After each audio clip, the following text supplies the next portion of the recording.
Bloating is one of the most common digestive complaints worldwide, and yet most people are treating the wrong problem. They remove gluten, they remove dairy, they try detox teas, and still bloating returns. Because in many cases, bloating is not about what you're eating, it is about how your digestive system is functioning. Well, today we are breaking down the real physiological mechanisms behind bloating and the hidden causes that most people ignore. By the way, bloating is not simply gas, and medically, bloating can involve excess intestinal gas, delayed gastric emptying, visceral hypersensitivity, fluid shifts in the gut, and microbial fermentation. In the normal cases, when digestion is functioning efficiently, food moves through the stomach and small intestines in a coordinated process involving stomach acid, digestive enzymes, muscular contractions, and gut bacteria. But when any of these systems slows down or becomes imbalanced, that's when pressure builds up in the stomach. That pressure is what you feel as tightness or fullness or abdominal distension. You feel the discomfort. You feel the fatigue even. And of course, we are looking at the most overlooked causes of bloating amongst people. And number one on the list, it is the low stomach acid. It's one of the most ignored contributors to bloating. Low stomach acid, which is also known as hypochlorhydria, is an overlooked cause. Stomach acid is not just for breaking down food. It activates digestive enzymes. It breaks down protein structures. It also signals the pancreas to release enzymes. And it also prevents bacterial overgrowth. But when acid levels are too low, protein digestion becomes incomplete. Undigested food passes into small intestine, and what happens there? The bacteria will ferment it, producing hydrogen and methane gas. So the methane gas and the hydrogen are going to cause the bloating for several hours after eating. Ironically, many people assume they have too much acid and then they take acid suppressing medication. Of course, this will worsen the underlying issue over time.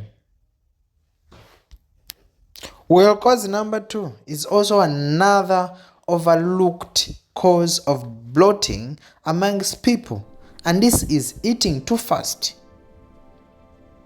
Biological digestion begins in the mouth, so when food is chewed thoroughly, it mixes with saliva, which contains saliva amylase, an enzyme that begins carbohydrate digestion. So when you eat quickly, what happens? Larger food particles enter the stomach. More air is also swallowed. The stomach works harder. This delays gastric emptying and increases internal pressure. And in modern life, eating is often rushed. In cars, at desks, while scrolling on phones. This is a very bad habit and very common in the Americans and Africans. So your digestive system performs best in a parasympathetic state, often called the rest and digest mode. People don't know about this. So if you're stressed or distracted, digestion slows. Number three, it will be the gut microbiome imbalance. Your gut contains trillions of bacteria. When balanced, they assist digestion and produce beneficial compounds. But when certain gas-producing bacteria overgrow, fermentation also increases because there are too much bacteria in the stomach. This commonly happens after frequent antibiotic use, high sugar diets, chronic stress, long-term acid suppression. In some individuals, This imbalance can even lead to excessive fermentation of carbohydrates, especially fermentable fibers, also known as FODMAPs. So the gas produced, of course, stretches the intestinal walls.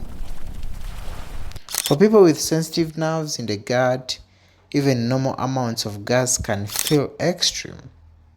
This is what we call the visceral hypersensitivity.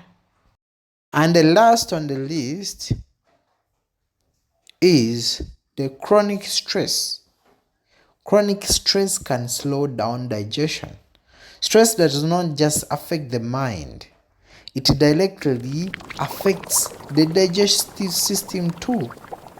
So under stress, blood flow shifts away from the gut, stomach emptying slows, intestinal motility becomes irregular, and the cortisol levels keep going high. This creates the perfect environment for bloating. If you didn't know, you may notice symptoms worsen during exams, work pressure, or even emotional distress.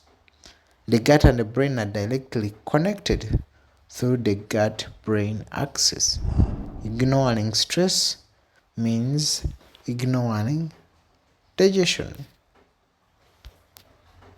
So, well, those were the 4 major causes of bloating amongst people. And the funny thing, they are overlooked. So what's the way forward? I would advise everyone out there to eat slowly and chew thoroughly. Avoid constant snacking. Allow 3 to 4 hours between meals at least. Reduce screen exposure while eating. Support natural digestion with warm fluids before meals. You should also manage stress through breathing practices, yoga, meditation. Be part of the dancing cruise.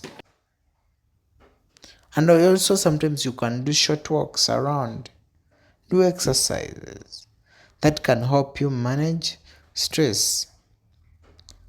Or certain traditional herbs like ginger and peppermint can also have the ability to support gastric motility and reduce discomfort. But the foundation remains functional digestion.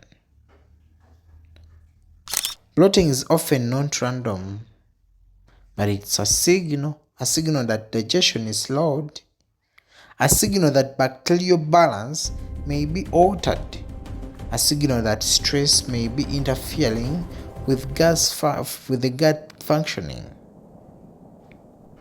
So instead of blaming food immediately, it may be time to examine how your system is working.